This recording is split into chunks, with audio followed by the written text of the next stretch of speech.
சிவகங்கை அரசு மருத்துவமனையில் லேப் டெக்னீஷியனாக பணியாற்றிய இளைஞர் மறைவில் மர்மம் இருப்பதாக கூறி உறவினர்கள் சாலை மறியல் போராட்டத்தில் ஈடுபட்டனர். இதனால் சிறிது நேரம் போக்குவரத்து பாதிப்பு ஏற்பட்டது. சிவகங்கை நகரை அடுத்து உள்ள அண்ணாமலை நகரை சேர்ந்தவர் பரத். இவர் அரசு மருத்துவமனையில் லேப் டெக்னீஷியனாக பணியாற்றி வருகிறார். இவரது நண்பர் ராஜேஷ் கண்ணன் நேற்று இரவு 12 மணியளவில் இளையான்குடி சாலை அருகே செல்லும் போது அண்ணாமலை நகர் என்ற இடத்தில் பரத் மர்மமான முறையில் இறந்து கிடந்துள்ளார். இறந்த பரத்தின் உடலை அரசு மருத்துவக் கல்லூரி மருத்துவமனையில் பிரேத பரிசோதனைக்காக அனுப்பி வைக்கப்பட்டுள்ளது. இந்நிலையில் பரத்தின் உறவினர்கள் இறப்பில் மர்மம் இருப்பதாக கூறி சிவகங்கை மருத்துவமனை அருகே உள்ள அம்பேத்கர் சிலை இடத்தில் சாலை மறியலில் ஈடுபட்டனர்.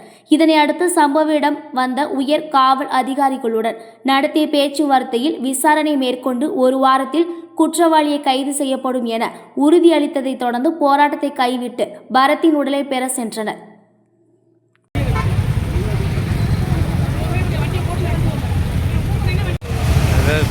நான் விசாரிக்கல.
இங்கே ரோட்டில் உட்காந்து மாற்றி இதே மாதிரி அடுத்து